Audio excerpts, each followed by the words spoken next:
O Evangelho de Mateus, capítulo 12. Jesus e o sábado. Poucos dias depois, num sábado, Jesus estava atravessando uma plantação de trigo. Os seus discípulos estavam com fome e por isso começaram a colher espigas e a comer os grãos de trigo. Quando alguns fariseus viram aquilo, disseram a Jesus: "Veja, os seus discípulos estão fazendo uma coisa que a nossa lei proíbe fazer no sábado." Então Jesus respondeu: "Vocês não leram o que Davi fez, quando ele e os seus companheiros estavam com fome? Davi entrou na casa de Deus e ele e os seus companheiros comeram os pães oferecidos a Deus, embora isso fosse contra a lei, pois somente os sacerdotes tinham o direito de comer esses pães. Ou vocês não leram na lei de Moisés que, nos sábados, os sacerdotes quebram a lei no templo e não são culpados? Eu afirmo a vocês que o que está aqui é mais importante do que o templo.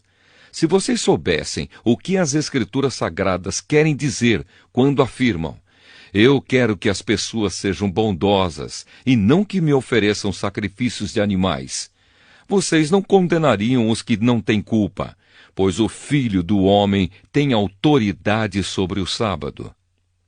Jesus e o homem da mão aleijada. Jesus saiu dali e foi para uma sinagoga. Estava ali um homem que tinha uma das mãos aleijada. Então algumas pessoas que queriam acusar Jesus de desobedecer à lei lhe perguntaram: "É contra a nossa lei curar no sábado?" Jesus respondeu: "Se um de vocês tiver uma ovelha e no sábado ela cair num buraco, será que ele não vai fazer tudo para tirá-la dali? Pois uma pessoa vale muito mais do que uma ovelha. Portanto, a nossa lei permite ajudar os outros no sábado." E disse para o homem: "Estenda a mão." Ele estendeu, e ela sarou, e ficou igual à outra. Então os fariseus que estavam ali saíram e começaram a fazer planos para matar Jesus. O servo escolhido de Deus. Quando Jesus soube disso, foi embora dali e muita gente o seguiu. Ele curou todos os que estavam doentes e mandou que não contassem nada a ninguém a respeito dele. Isso aconteceu para se cumprir o que o profeta Isaías tinha dito. Disse Deus: "Aqui está o meu servo que escolhi, aquele que amo e que dá muita alegria ao meu coração. Eu porei nele o meu espírito e ele anunciará o meu julgamento a todos os povos. Não discutirá, nem gritará, nem fará discursos nas ruas.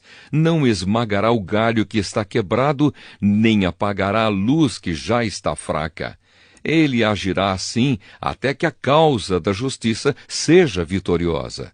E todos os povos vão pôr nele a sua esperança."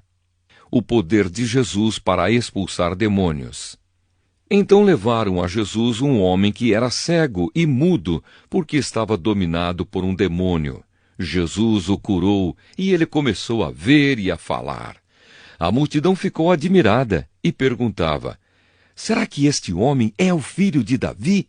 Alguns fariseus ouviram isso e responderam: "É Beelzebu, o chefe dos demônios, quem dá poder a este homem para expulsar demônios." Mas Jesus conhecia os pensamentos deles e disse: "O país que se divide em grupos que lutam entre si, certamente será destruído, e a cidade ou a família que se divide em grupos que lutam entre si, também será destruída. Assim, se no reino de Satanás um grupo está combatendo contra outro, isso quer dizer que esse reino já está dividido e logo vai desaparecer. Vocês dizem que eu expulso demônios porque Beelzebu me dá poder para fazer isso. Mas se é assim, quem dá aos seguidores de vocês o poder para expulsar demônios? Assim, os seus próprios seguidores provam que vocês estão completamente enganados. Na verdade, é pelo poder de Deus que eu expulso demônios, e isso prova que o reino de Deus já chegou até vocês. Ninguém pode entrar na casa de um homem forte e roubar os seus bens sem primeiro amarrá-lo. Somente assim essa pessoa poderá levar as coisas que ele tem em casa. Quem não é a meu favor é contra mim, e quem não me ajuda a juntar está espalhando. Por isso eu afirmo a vocês que as pessoas serão perdoadas por qualquer pecado ou blasfêmia que disserem contra Deus. Mas quem blasfemar contra o Espírito Santo não será perdoado. Se alguém disser alguma coisa contra o Filho do Homem, será perdoado. Mas quem falar contra o Espírito Santo não será perdoado nem agora, nem no futuro. A árvore e as suas frutas. Vocês só poderão ter frutas boas se tiverem uma árvore boa. Mas se tiverem uma árvore que não presta, vocês terão frutas que não prestam. Porque é pela qualidade das frutas que sabemos se uma árvore é boa ou não presta. Ninhada de cobras venenosas! Como é que vocês podem dizer coisas boas se são maus? Pois a boca fala do que o coração está cheio. A pessoa boa tira o bem do seu depósito de coisas boas, e a pessoa má tira o mal do seu depósito de coisas más. Eu afirmo a vocês que no dia do juízo, cada pessoa vai prestar contas de toda a palavra inútil que falou. Porque as suas palavras vão servir para julgar se você é inocente ou culpado. O pedido de um milagre. Então alguns mestres da lei e alguns fariseus disseram a Jesus: Mestre, queremos ver o Senhor fazer um milagre. Jesus respondeu: Como as pessoas de hoje são más e sem fé! Vocês estão me pedindo que faça um milagre, mas o milagre do profeta Jonas é o único sinal que lhes será dado. Porque assim como Jonas ficou 3 dias e 3 noites dentro de um grande peixe, assim também o Filho do Homem ficará 3 dias e 3 noites no fundo da terra.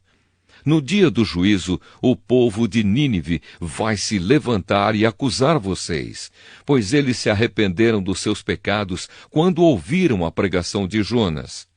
E eu afirmo que o que está aqui é mais importante do que Jonas.